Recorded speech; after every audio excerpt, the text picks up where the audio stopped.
Welcome to Gentec-EO USA, Inc. here in Lake Oswego, Oregon. First, I want to congratulate you on selecting our unique broadband terahertz radiometer. In today's quick start video, we're going to show you the features and connections, how to set it up, and how to use our application software. But before we do that, let's take a look at what you get when you buy one.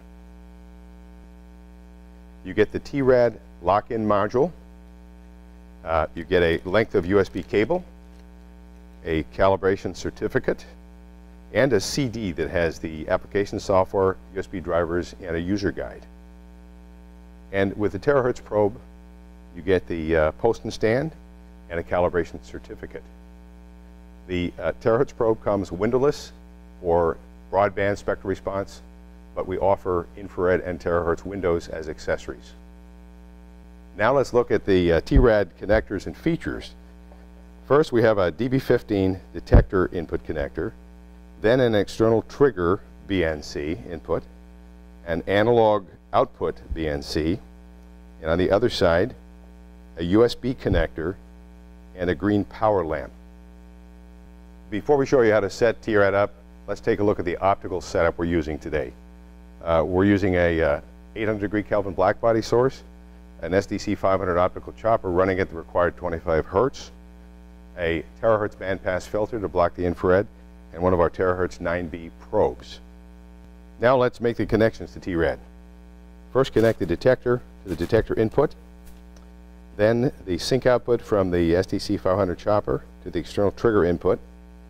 We're not going to use the analog output today.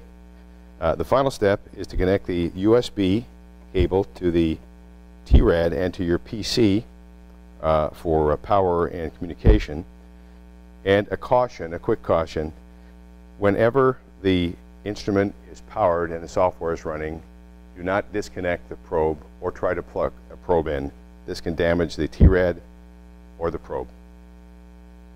That's it for setup. Now let's fire up our software. I'll click on the T-Rad icon and watch as the software screen appears.